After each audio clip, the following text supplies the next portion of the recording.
তাহাজ্জুদ নামাজ পড়ি, বেতের নামাজ পড়ি, তারপরে কিছু একটা খাই। আসলে আমার সিনেমা না থাকার কারণ হচ্ছে বাংলাদেশের বিজনেস এখন ভেরি টাফ।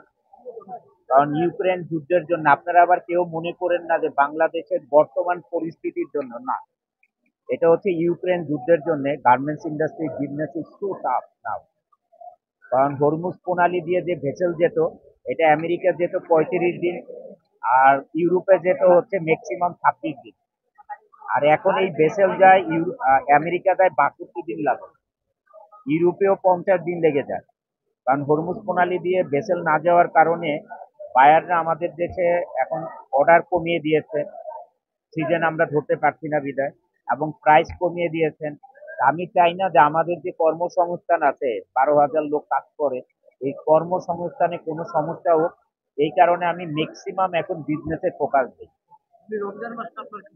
আর রমজান মাসটা আমি আসলে সকাল থেকে মানে যদি বলি ভোর 4টার থেকে শুরু হয়, 4টায় উঠি, আলহামদুলিল্লাহ তাহাজ্জুদ নামাজ পড়ি, বেতের নামাজ পড়ি, তারপরে কিছু একটা খাই সেহারিতে, তারপরে ফজর নামাজ পড়ে ঘন্টাখানিক শুয়ে থাকি বা 2 ঘন্টা, তারপরে 1 ঘন্টা এক্সারসাইজ করি। এখন আর হেভি এক্সারসাইজ করি না, যত রোজা দিই। তারপরে তো সারাদিন কাজ করি। ওয়ার্কশপ, জি। আসলে আপনারা যেটা পছন্দ করেন, আমাদের দেশের ঐতিহ্য খাবার ছোলা বুট, তারপরে হচ্ছে পেঁয়াজু আলুর চপ, এটা আমারও ভালো লাগে, সবারই ভালো লাগে। ছোটবেলা রোজার স্মৃতি যদি আহ, মনে পড়ে, অনেক সময় পানিতে ডুব দিয়েও পানি খেয়ে ফেলতাম, বলতাম যে এটা তো আল্লাহ দেখবে না, এটা মনে পড়ে। মানে এরকম থাকতাম আর কি, যে গলা শুকিয়ে গেলে গোসল করতাম, তখন মনে করতাম যে এখন যদি পানি খাই তাহলে আল্লাহ দেখবে না, এটা মনে পড়ে আর কি। এটা মনে হয় আপনাদের সবার একই অবস্থা। ইকবাল ভাই, কিল হিম। তাই ওইটা, না, এটা আসলে এই রোজায় না, সব রোজাই ছাড়বে। না, এটা আসলে আফসোস লাগে যে ইকবাল ভাইও আমাকে দিয়ে দিয়ে আমিও মুখে নিয়ে ফেললাম। তবে ভালো হয়েছে যে আমার মনে হয়েছে যে আমি রোজা ছিলাম।